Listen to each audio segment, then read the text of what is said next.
Bom dia, que alegria estarmos reunidos aqui nesse lugar para louvarmos e adorarmos a Deus.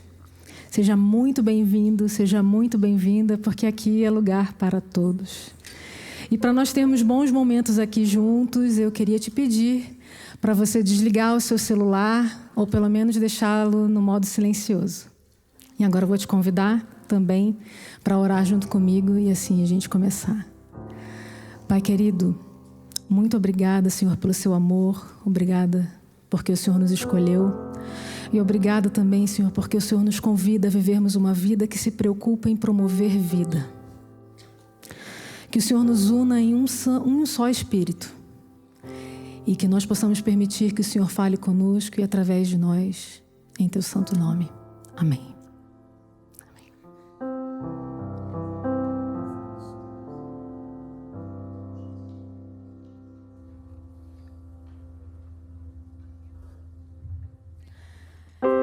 É com o coração cheio de alegria que eu queria te convidar a nós cantarmos juntos sobre essa vontade de amar e servir.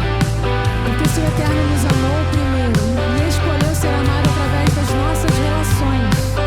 Como amar e não agir? Como não enxergarmos o rosto do próprio Cristo que está do nosso lado? Já chegou a hora. Vamos amar e servir.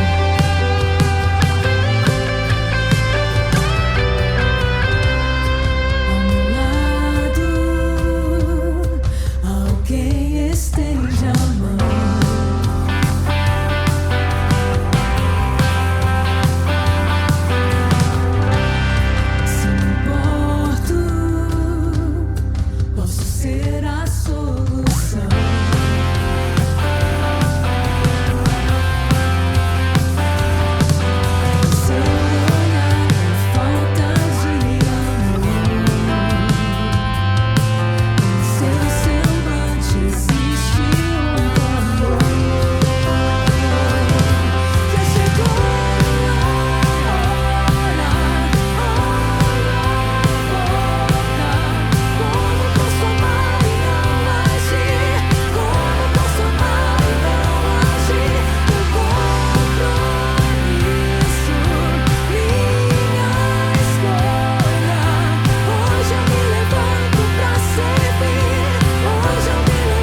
é pela misericórdia dele, daquele que se entregou por nós, que nós estamos hoje aqui. Não há algum merecimento em nós só cabe o reconhecimento, porque é pela graça que ele escolheu se derramar para nos preencher de vida e vida plena ao olhar para a cruz.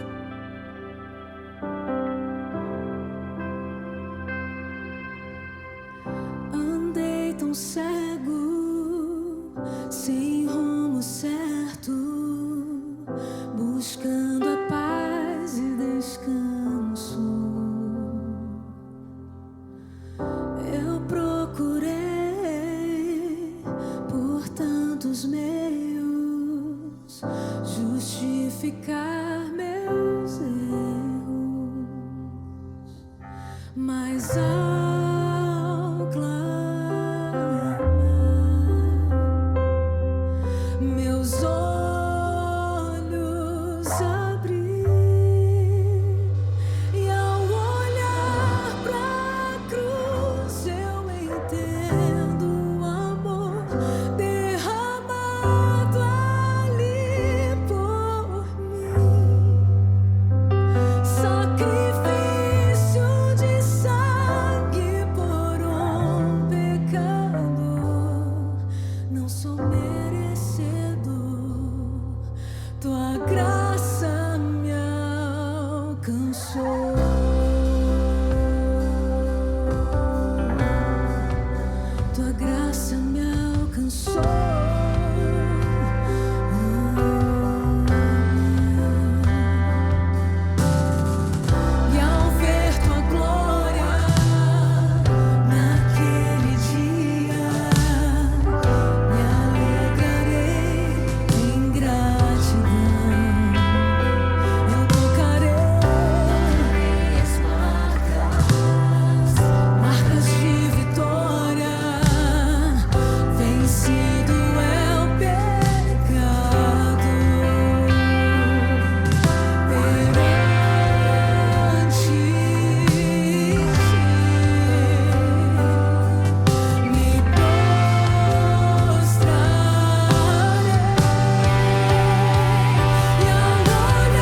Ele é bom, Ele é fiel, em todo o tempo. A presença dEle nos conforta. E é por isso que para sempre, nós cantaremos da bondade de Deus. Te amo, Deus, tua graça nunca falha. Todos os dias eu estou em tuas mãos. Desde quando me levanto até eu me deitar, eu cantarei da bondade de Deus. Ele é fiel. És fiel em todo tempo. Em todo tempo tu és tão bom. Com todo fôlego que tenho, eu cantarei da bondade de Deus. Tua doce voz que me guia em meio ao fogo, na escuridão, tua presença me conforta. Eu sei que és meu Pai, que amigo. Eu vivo na bondade de Deus. És fiel em todo tempo, em todo tempo tu és tão bom. Com todo fôlego que tenho, eu cantarei da bondade de Deus. Cantarei. És fiel em todo tempo, em todo tempo tu és tão bom. Com todo fôlego que tenho, eu cantarei da bondade de Deus.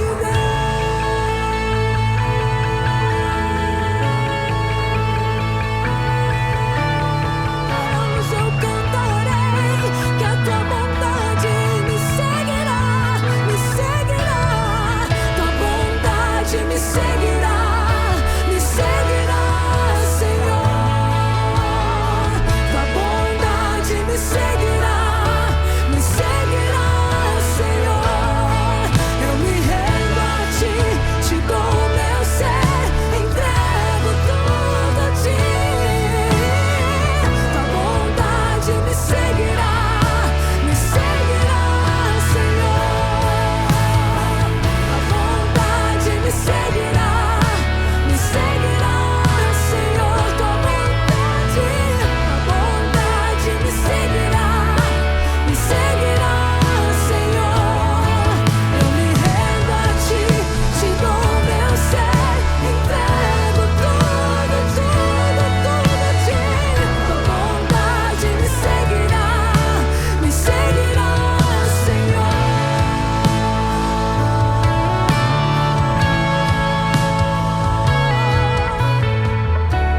És fiel em todo tempo,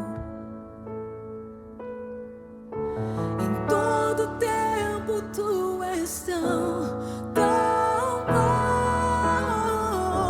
Com todo fôlego que tenho, eu cantarei da bondade de Deus. És fiel em todo tempo, em todo tempo tu és tão bom. Com todo fôlego que tenho, eu cantarei da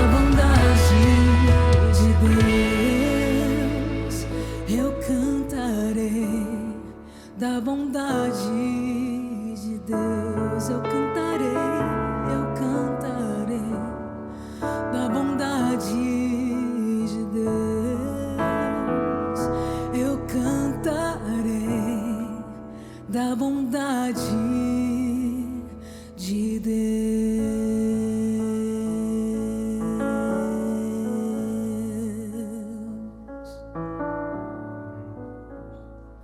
Nosso Deus bondoso, nosso Pai querido, nós entramos na Tua presença em nome de Jesus e agradecemos ao Senhor essa oportunidade que nós temos renovada hoje em nossa vida de Te adorar, louvar o Teu nome, de Te agradecer pela Tua bondade que sempre é renovada em nosso favor a cada dia e por estarmos juntos aqui como família, para sermos instruídos na palavra do Evangelho, para sermos fortalecidos no caminho da verdade. Abençoa agora a nossa mente, o nosso coração, para que a Tua palavra frutifique em nossa vida de acordo com a Sua vontade. É o que nós te pedimos, em nome de Jesus. Amém. Amém.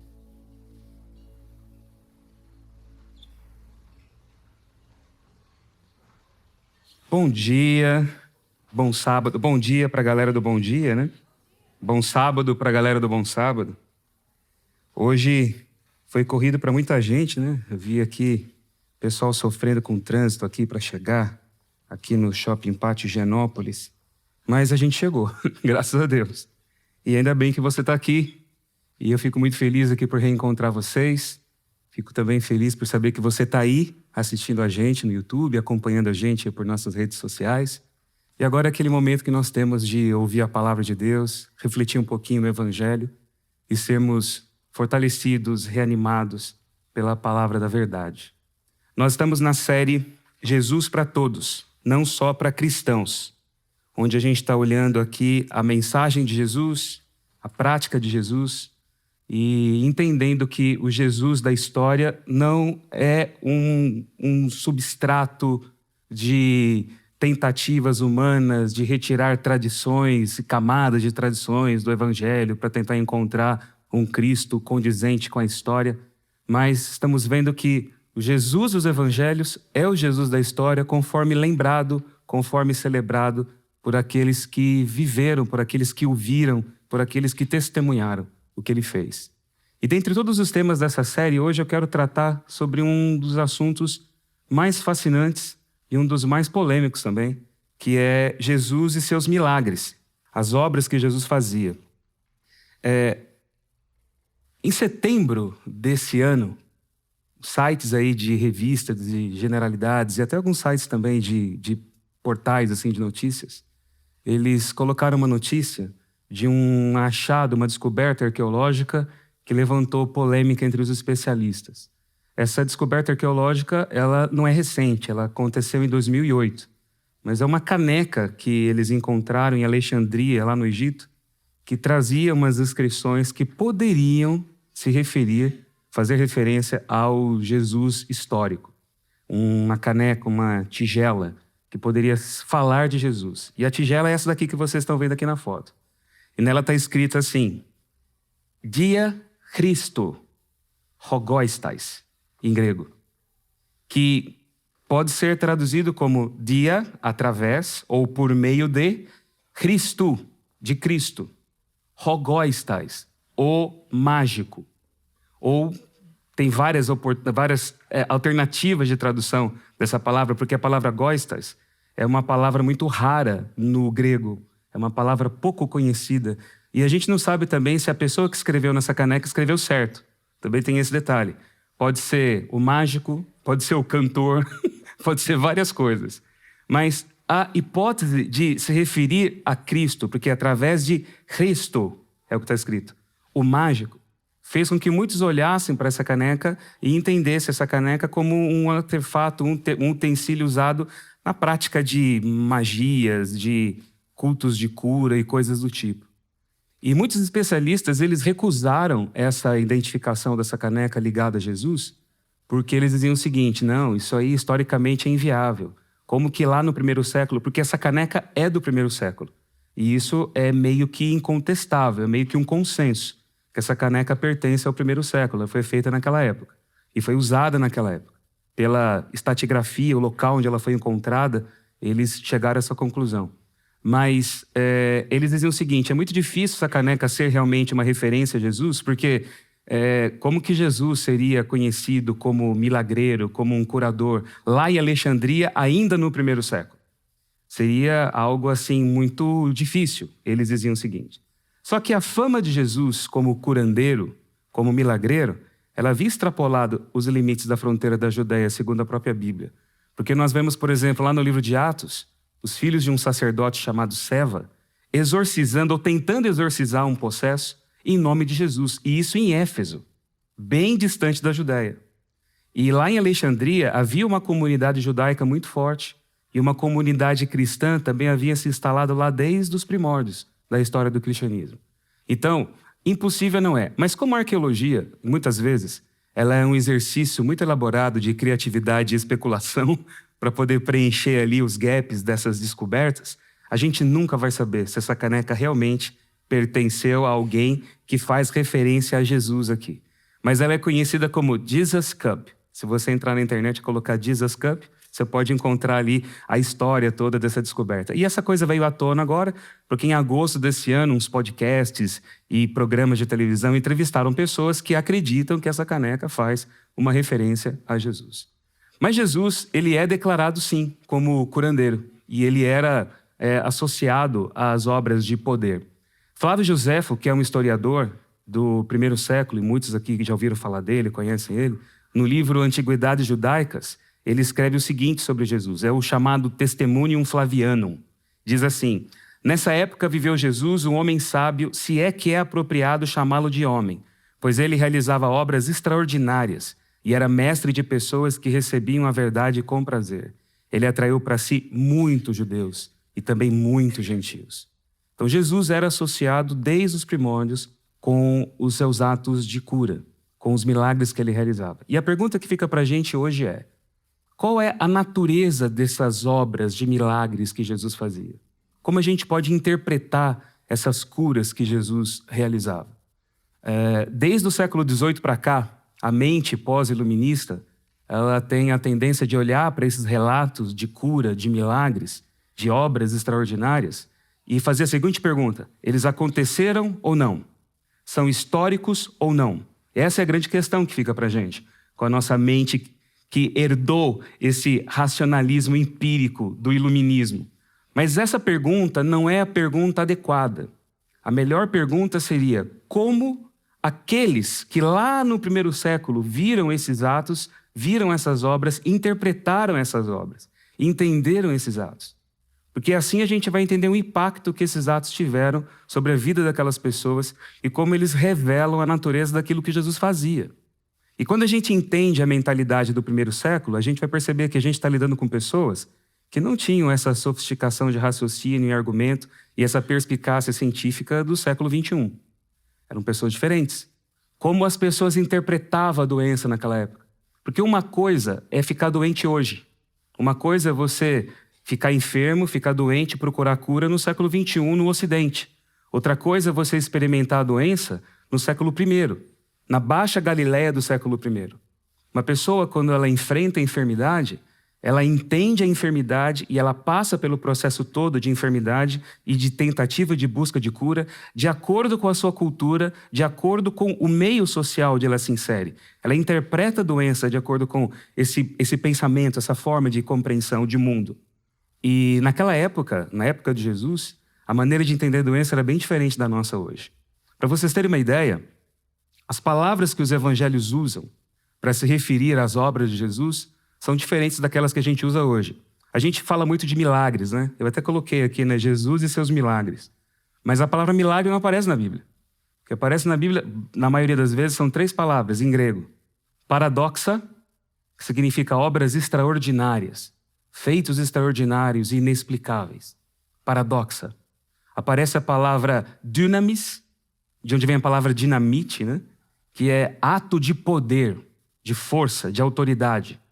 E aparece a palavra semeia, que significa sinal. Então os milagres eram identificados como paradoxa, como dunamis e como semeia, como sinal. A palavra milagre, esse negócio de sobrenatural, natural, faz parte de uma cosmovisão completamente alheia à mentalidade daquele tempo. E eles não entendiam os milagres como uma intervenção de Deus num mundo mecânico, violando as leis da natureza para realizar algo extraordinário. Muito pelo contrário. De acordo com os evangelistas, os milagres não era uma intervenção de Deus na natureza. Era trazer a natureza ao seu estado original. Era uma restauração do propósito da vida, do propósito daquilo que havia sido criado. Não era consertar o mundo mecânico, era restaurar aquilo que era o seu intento primordial quando ele havia criado. Assim eles entendem esses atos de Jesus. E uma coisa interessante também para a gente compreender o impacto daquilo que Jesus fazia, era entender a questão, muito para a gente não faz diferença hoje em dia, mas para eles isso na época era muito importante, sobre a diferença entre pureza e impureza. Porque a ideia da doença, da forma como se padece fisicamente, também estava ligado ao conceito de pureza e impureza. E a impureza naqueles tempos era classificada de duas formas: impureza ritual e a impureza moral. O que Jesus faz, de acordo com o Evangelho, é combater a impureza, porque a impureza está associada à ideia de morte. A impureza moral é o pecado como a gente conhece. Ela nasce do coração. A imoralidade sexual, a morte, o assassinato, a mentira, tudo aquilo que é moral, isso é impureza moral. E a impureza moral, ela não é contagiosa. Uma pessoa não passa impureza moral pelo toque. Mas essa impureza ela só pode ser retirada por meio da expiação, derramamento de sangue. E no ritual que acontecia lá no santuário que a gente conhece. Agora, a impureza ritual, ela é involuntária. A impureza ritual, ela tem origem nos fluxos naturais do corpo. E tudo aquilo que está associado, de alguma forma, com a nossa fraqueza, com a nossa debilidade, com a vida que se esvai, é considerado impureza ritual. Então, por exemplo, os fluxos genitais, a lepra. E quando eu falo fluxos genitais aqui, a menstruação, o próprio nascimento, a ejaculação masculina, tudo isso é impureza ritual. A lepra, como eu já disse para vocês, e a morte. Tudo isso mostra o nosso estado de degradação. E isso gera impureza. Então a impureza ritual, ela tem uma forma de ser combatida e consertada. Quando ela acontece, e ela acontece para todo mundo, é involuntário isso. Você toma lá o banho que a lei lá de Levítico ordena, fica afastado por um tempo, depois apresenta lá um sacrifício para o sacerdote e você resolve o problema. Ela só se torna impureza moral, a impureza ritual, ela só se torna um pecado quando passa-se o tempo para purificação e a pessoa não buscava essa purificação. Quando a pessoa permitia que aquilo se tornasse algo crônico. Ou quando ela, num estado de impureza, entrasse, por exemplo, no templo, num lugar sagrado. Ou quando ela entrasse em contato com qualquer coisa sagrada, de maneira consciente. Isso é um ato de profanação. Aí ela se torna pecado. Então, quando ela não era remediada dentro do templo, quando ela se tornava crônica, ela se tornava uma impureza moral. Ou quando algum ato de profanação acontecia por causa desse estado. Aí a pessoa ela ficava isolada de maneira constante, né? Se eu tenho uma impureza crônica, eu tenho que ficar alijado, separado de maneira plena. E isso me afasta de Deus, porque eu não posso estar nos lugares sagrados nesse estado de impureza ritual. Estão entendendo? É um pensamento meio complexo para a gente hoje, porque isso aqui não tem a ver só com higiene, entende? Não é só com limpeza, com você ficar ali septicamente adequado. Aqui é uma outra ideia, um outro conceito, é uma ideia de morte. E o que Cristo faz é se levantar contra todas as fontes de morte e combater essas fontes de morte. Porque era assim que as pessoas entendiam o seu mal, a sua doença. Eles entendiam o seguinte: Deus, ele é responsável por tudo. A mente semita daquela época pensava assim. Nele estão as fontes da vida e da morte. Então por que eu tenho que sofrer isso no meu corpo? Por que eu sofro de um mal, de uma doença constante? Por que eu sou afetado com uma impureza ritual crônica? Deus está tirando de mim a sua bênção. Deus esqueceu da gente. Deus está me afastando da presença dele. As pessoas não raciocinavam a causa da doença buscando as suas origens biológicas, estão entendendo? Elas entendiam a coisa do ponto de vista espiritual. Essa é a grande questão. E para as pessoas daquele tempo, a vida se resumia basicamente em 3 áreas. A área do pensamento, das emoções, a área da comunicação e das atividades. Então, quando uma pessoa era cega, quando ela era possuída por um demônio, ela estava de alguma maneira, prejudicada nos seus pensamentos e nas suas emoções. Quando a pessoa era muda, quando a pessoa era surda, ela era incapaz de se comunicar de maneira plena. Quando uma pessoa era aleijada, ou quando uma pessoa tinha uma das mãos deficientes, ela era, de alguma maneira, limitada em relação às suas atividades. Então, um cego, ele não vê, ele não recebe informações, ele não processa a vida. Ele não tem a capacidade de entender o ambiente à sua volta, segundo o que a gente vê aqui. Então, ele tem dificuldade de se sentir amado por Deus, de amar as pessoas. Uma pessoa que é aleijada, ela não se locomove, ela não dança, ela não abraça, ela não vai até Jerusalém, no templo, para adorar a Deus. Ela não tem a oportunidade de viver a vida dela. Uma pessoa que é leprosa, ela vive esse estado da doença de uma maneira muito pior. Porque a lepra da Bíblia não é a hanseníase, como a gente hoje tende a classificar. Qualquer doença de pele era considerada lepra. Psoríase, eczema, qualquer coisa assim. Se ela se tornasse espalhada pelo corpo, a pessoa vivia em um estado de decomposição da morte em vida. Ela carregava a morte nela. E ela era separada de tudo e de todos. Ela não podia se casar, ela não podia ter filho, não tinha vida social. Então, o grande problema da doença é se sentir rejeitado por Deus e ser impedido de viver um pouquinho a vida com dignidade. E o que Jesus faz aqui? Jesus, muitas vezes ele é chamado por nós, né, de médico dos médicos, né? Eu até brinco aqui que Jesus, ele é o SUS daquela época, né? Ele já tem o SUS no nome dele, né? Jesus, né? Já está ali já. Já é o SUS já, né? E ele atendia a galera assim de maneira gratuita, né? Aqui é livre, pode vir. E como ele atendia gratuitamente, era fila, era gente esperando meses para ser atendido. Era aquela coisa que a gente já vê, coisa de SUS mesmo, né? Que a gente percebe desde aquele tempo lá. Mas ele curava de maneira gratuita. E ele não era, como a gente costuma falar, o médico dos médicos. Jesus não era médico. Nunca se identificou como sendo médico. Ele não fez nenhum diagnóstico, em nenhum momento. Ele nunca cobrou pelo atendimento dele. Entende? Jesus também, ele não curava para poder granjear seguidores. A obra dele não era... É bonito a gente falar isso, né? A obra médico-missionária. Ele não era médico-missionário.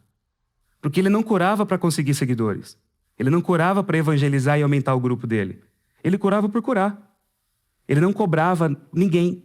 Então hoje, quando as pessoas elas lotam igrejas e lugares aí de encontros religiosos, pensando que elas têm que pertencer a alguma religião para receber o milagre da cura, ou quando as pessoas são desafiadas a colocar dinheiro para poder demonstrar a fé que elas possuem para receber a cura, essas práticas estão completamente contrárias àquilo que Jesus fazia. Porque ele curava todo mundo de maneira gratuita e nem exigia para serem seguidores dele depois. O que ele fazia era demonstrar o amor de Deus em relação a essas pessoas que se sentiam alijadas da sociedade. A linguagem do amor de Jesus é curar. Essa era a forma que ele amava. E ele mostrava para essas pessoas que Deus é o Deus dos sofredores, não o Deus dos justos, ao contrário do pensamento da época. A própria maneira dele curar também é interessante, porque Jesus ele não usa nenhum tipo de frases mágicas, ele não invoca nomes sagrados, ele usa a autoridade dele, a palavra dele. É assim que ele faz para ele poder curar. E ele cura as pessoas de maneira completamente íntima, particular, pessoal. Diz os evangelhos que ele tocava, ele impunha as mãos. Às vezes, ele agarrava para transmitir a força dele para a pessoa. Às vezes, ele impunha as mãos como um ato de bênção. Às vezes, ele tocava como uma maneira de demonstrar acolhimento, carinho e trazer essas pessoas a um sentimento de aceitação, como ele fazia com os leprosos. Essa era a maneira dele curar. E tudo pela autoridade da palavra dele. E ele integrava as pessoas de maneira plena. Porque para ele a questão não era só física. Primeiro ele perdoava os pecados. Ele fazia as pessoas entenderem que elas eram amadas e aceitas por Deus. Ele curava fisicamente e depois ele reintegrava essas pessoas à vida social. A gente vê na Bíblia várias vezes aquelas frases, né? Vá agora e se apresente ao sacerdote. Ou então, levanta, toma a tua cama e vá para a tua casa. Ou então, vá para os seus, para a sua família e conte aquilo que Deus fez para você. E aí ele fechava o ciclo de restauração, mostrando que a sociedade também tinha que olhar para essas pessoas marginalizadas e entendê-las como pessoas dignas. O milagre de Jesus era um milagre de restauração da dignidade e do valor da vida humana. E na Bíblia nós temos alguns exemplos disso, e eu vou aqui rapidamente mencionar alguns para vocês. como por exemplo no Evangelho de João. No Evangelho de João, nós vemos 2 milagres que acontecem que mostram essa integração. Jesus cura um paralítico no tanque de Betesda. E sabe o que significa Betesda? Significa casa de misericórdia. Então, Santa Casa de Misericórdia, né? Nome dos hospitais da rede pública aí, ó. Tá vendo? O SUS, né? Tá aí, né? Tá nessa época aí já, né? Jesus vai lá na Santa Casa de Misericórdia e encontra um paralítico. E aquilo lá tinha o nome de Casa de Misericórdia, mas era o panorama do inferno. E diz a Bíblia que quando as águas se mexiam, começava ali os 100 metros rasos da desgraça. Era todo mundo no desespero, querendo chegar primeiro para cair primeiro na água. Quem cai primeiro é curado. Aí Jesus vê um paralítico há 38 anos lá e faz a pergunta mais absurda de todas. Ele pergunta, você quer ser curado? O cara podia dizer, não, eu quero uma Ferrari. Né? O que ele ia responder para Jesus? Ele estava ali esperando pela cura. E ele fala, Senhor, eu não tenho ninguém que me coloque no tanque. Você quer ser curado? Porque embora a pergunta pareça boba, ela não é óbvia. Tem muita gente que não quer cura. Tem muita gente que quer continuar a ser carregado. E quer colocar a responsabilidade do processo de doença para todas as pessoas à sua volta. Eu estou aqui, não tem ninguém que me carregue. Aí Jesus fala, levanta, toma tua cama e vai. Essa é a ordem que ele dá. E é pela fé na palavra dele, unicamente, que o homem se levanta e passa a andar. É um ato de assumir a responsabilidade do processo de restauração da sua vida. E isso acontece num dia de sábado. Aí o outro milagre era um cego. No tanque de Siloé, Jesus cura de um jeito bem nojento também, né? Cospe no chão, faz lama e passa no olho do cara. Que só deixa Jesus fazer isso porque ele era cego. E não viu o que estava acontecendo.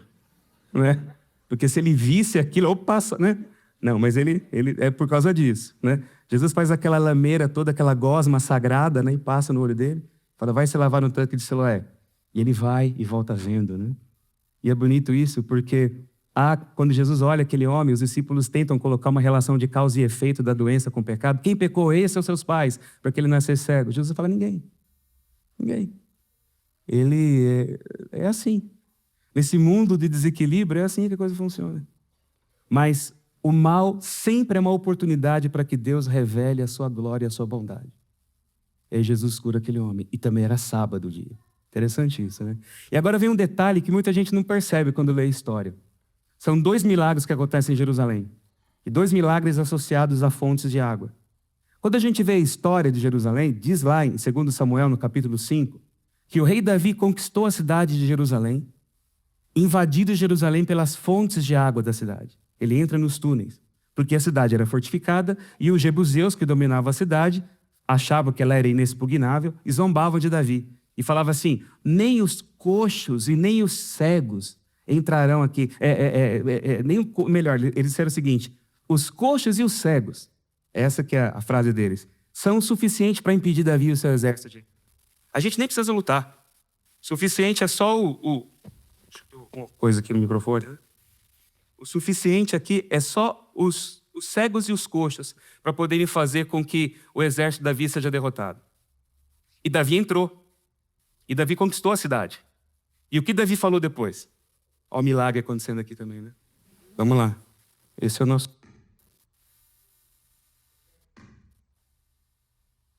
Então vamos lá. Pronto, o milagre aconteceu. Aleluia. E o que Davi falou? Davi disse o seguinte, nem coxo nem cego, né? Eles são suficientes para poder me combater? Pois agora aqui em Jerusalém não entra nem coxo nem cego, porque a alma de Davi odeia todos eles. 1000 anos depois, nas fontes de água de Jerusalém, o filho de Davi cura um cego e um coxo, integrando esses homens à vida social, integrando esses homens com o direito de pertencer ao reino dele. Então, esses milagres de reintegração, de mostrar o valor da vida humana, de apontar para a natureza do reino de Deus, quem Deus é, esse é o propósito principal. E eu quero terminar, meus queridos, mencionando aqui uma última história para vocês, para finalizar aqui esse nosso momento. Marcos, capítulo 5, versículo 21 em diante, traz uma das histórias mais tocantes, na minha opinião, no que diz respeito a esse fato de Jesus curar para reintegrar as pessoas marginalizadas. E a história diz assim, tendo Jesus voltado de barco para o outro lado, reuniu-se em volta dele uma grande multidão, e ele estava junto do mar.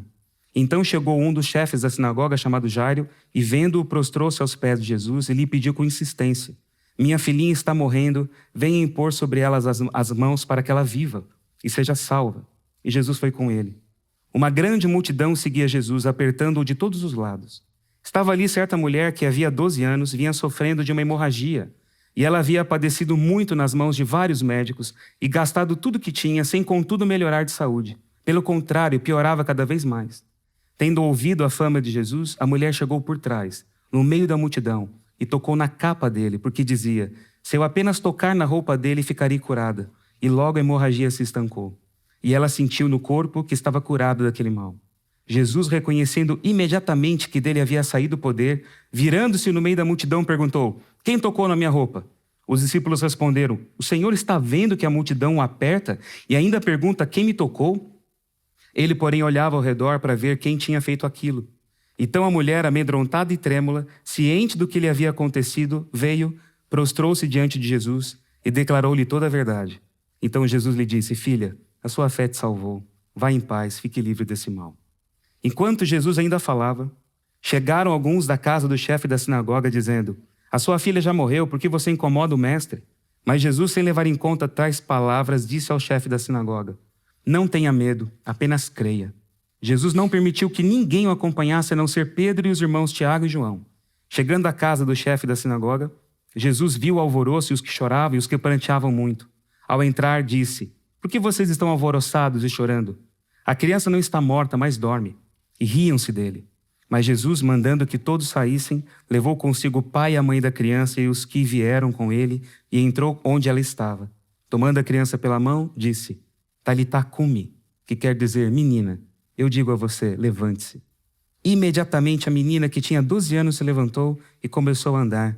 Então todos ficaram muito admirados. Mas Jesus ordenou-lhes expressamente que ninguém o soubesse e mandou que dessem de comer à menina. Agora olha que coisa interessante. Marcos, ele é um exímio contador de histórias. E ele tem uma técnica muito sofisticada de poder criar um ambiente da narrativa dele. Quando a gente lê o Evangelho de Marcos, a gente percebe que o Evangelho dele é um evangelho muito curto, não é? Bem direto ao ponto.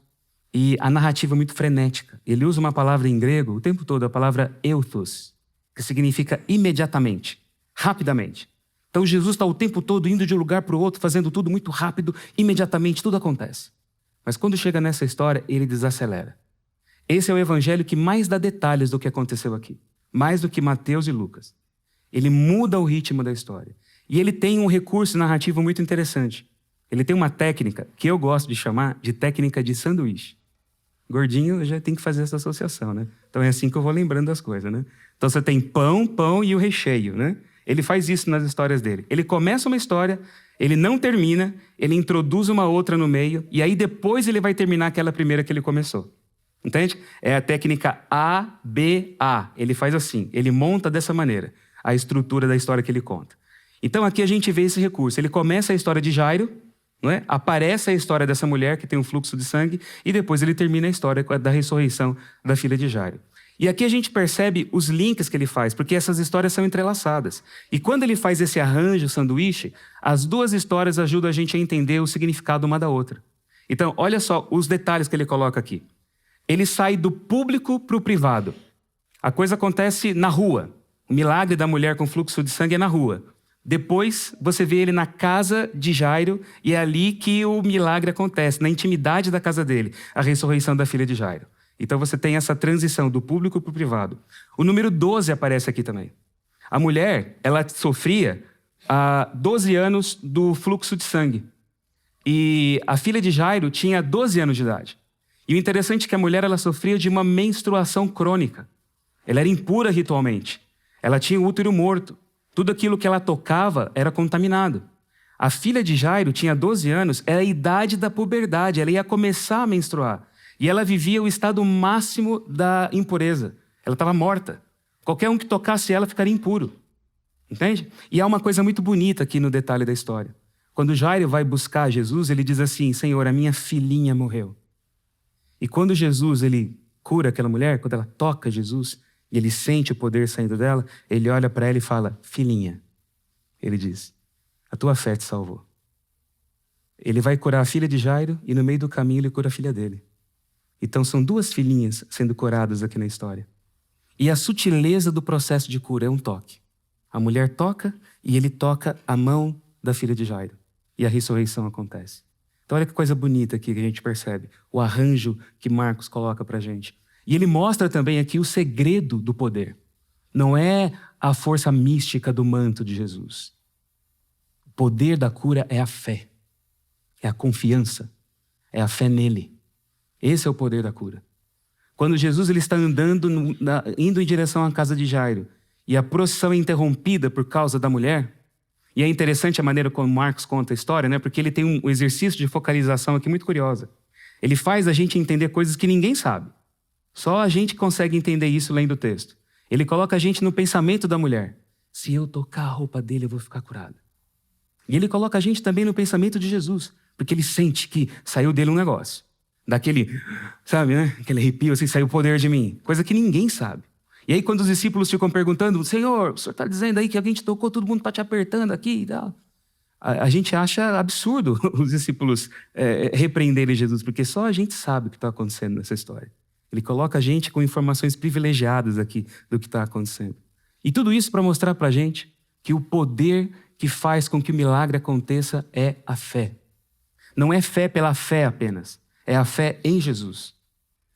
Jesus, ele demora para curar a filhinha de Jairo e ela morre nesse processo enquanto ele está andando até a casa de Jairo, para mostrar para Jairo que a fé da confiança é aquilo que ele precisa desenvolver na vida dele para ver o milagre acontecer.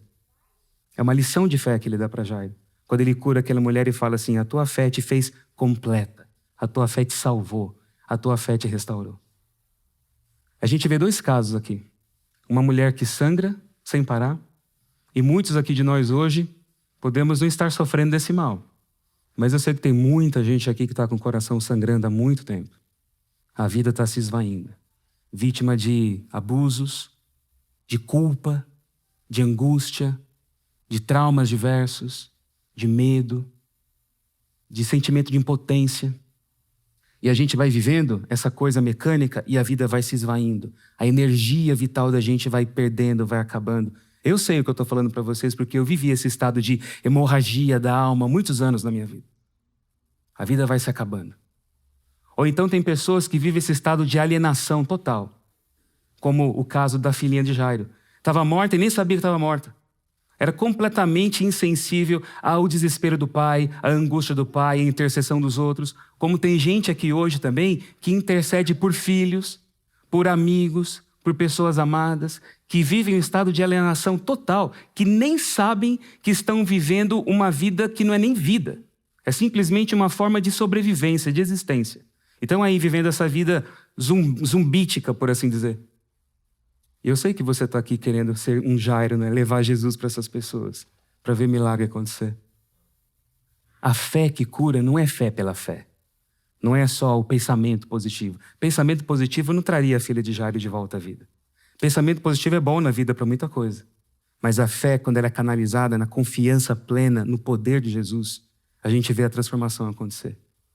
É isso que ele ensina para a gente aqui. Jesus curou muitas pessoas no tempo dele, mas também não curou outras.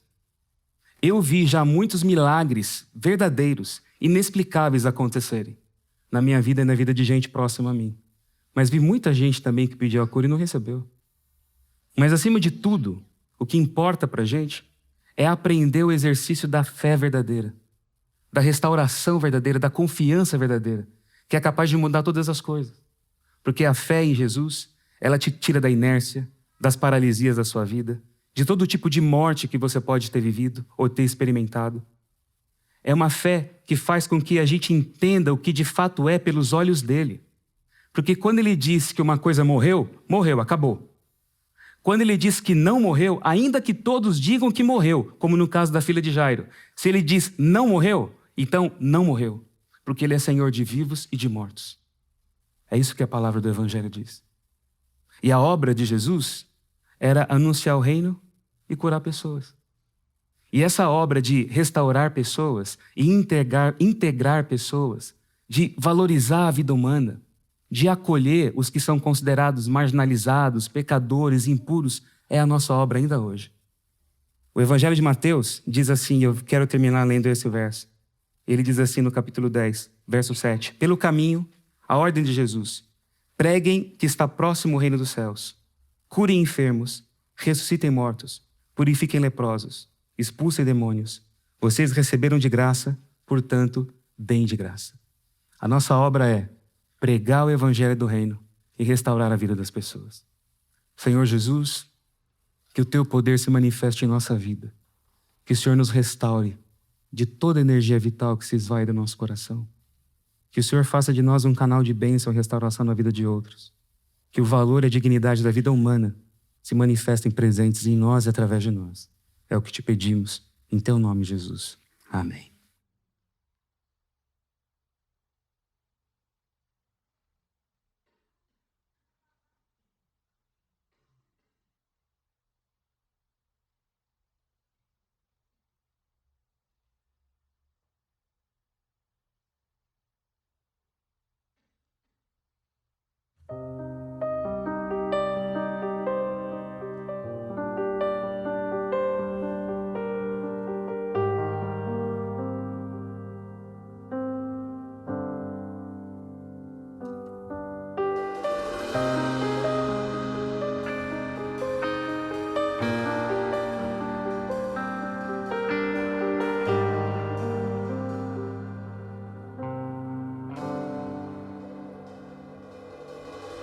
Sonhos que se tornam realidade. Planos são entregues em suas mãos. Só há um caminho, só há um homem que pode fazer de você vencedor. Cada lágrima que cai dos olhos, Ele vem paciente enxugar. Cura a mente, cura as feridas que a vida deixou quando tudo falhou. Quem pode abrir teus olhos e arrancar toda a culpa do coração? Entregue tua vida, entregue o teu ser, Jesus.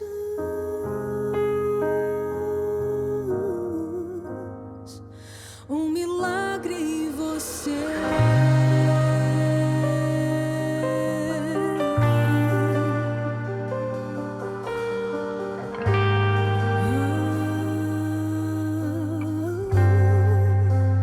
Ele diz: teus anseios são os meus anseios.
Vamos ficar em pé e vamos nos abençoar.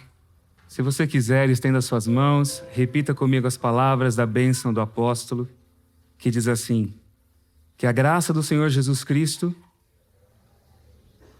o amor de Deus e a comunhão do Espírito Santo esteja com todos vocês. Amém, amém. Muito obrigado, pessoal, e até a próxima.